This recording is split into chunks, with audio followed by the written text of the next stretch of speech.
দেশের রপ্তানি আয় কমেছে সদ্য সমাপ্ত সেপ্টেম্বরে। গেল মাসে বিদেশের বাজারে প্রায় ৩৬২ কোটি ৭৬ লাখ মার্কিন ডলারের পণ্য রপ্তানি করেছেন দেশের উদ্যোক্তারা। এ আয় গেল বছরের একই সময়ের তুলনায় প্রায় ১৭ কোটি ৫৩ লাখ ডলার বা ৪.৬১% কম। ২০২৪ সালে সেপ্টেম্বর মাসে রপ্তানি আয় হয়েছিল ৩৮০ কোটি ২৮ লাখ ডলারের বেশি। রোববার রপ্তানি উন্নয়ন ব্যুরোর প্রকাশিত রপ্তানির হালনাগাদ প্রতিবেদন থেকে এসব তথ্য পাওয়া গেছে।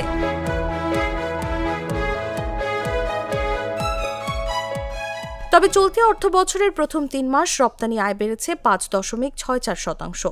আলোচ্য সময়ে রপ্তানি হয়েছে ১,২৩১ কোটি ডলারের পণ্য। গেল অর্থবছরের একই সময়ে যা ছিল ১,১৬৫ কোটি ডলার। প্রতিবেদনে আরও উল্লেখ করা হয়েছে, গেল বছরের সেপ্টেম্বরের তুলনায় চলতি বছরের সেপ্টেম্বরে প্রধান রপ্তানি পণ্য তৈরি পোশাক খাতে নেতিবাচক প্রবৃদ্ধি হয়েছে। রপ্তানি কমেছে ৫.৬৬%।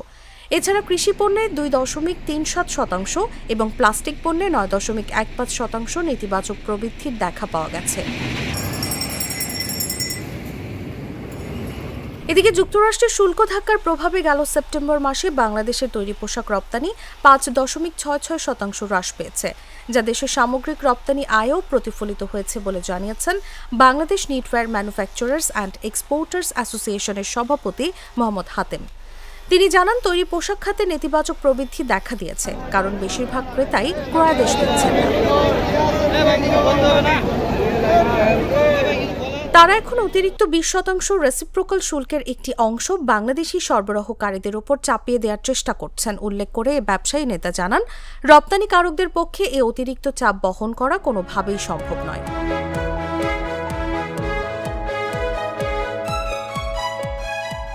এছাড়া বাংলাদেশের রপ্তানিকারকরা ইউরোপীয় ইউনিয়ন এবং অন্যান্য বাজারেও কঠিন প্রতিযোগিতার মুখে পড়েছে, কারণ চীনা ও ভারতীয় প্রস্তুতকারকরা যুক্তরাষ্ট্রের বাজারের ক্ষতি পুষিয়ে নিতে এসব বাজারে রপ্তানি বাড়ানোর চেষ্টা করছে, যোগ করেন বিকেএমইএ সভাপতি। এই ধীরগতি আগামী ২ থেকে ৩ মাস অব্যাহত থাকতে পারে বলেও আশঙ্কা প্রকাশ করেন তিনি। তবে আন্তর্জাতিক ক্রেতারা নতুন শুল্ক কাঠামোর সঙ্গে মানিয়ে নিতে পারলে রপ্তানি আবারও পুনরুদ্ধার হবে বলে আশা ব্যক্ত করেন এ ব্যবসায়ী নেতা। বলেন, এ সময়টা রপ্তানিকারকদের ধৈর্য সহকারে ক্রেতাদের যেকোনো ধরনের চাপ মোকাবেলা করতে হবে। তাসলিমা তিথি, জাগো নিউজ।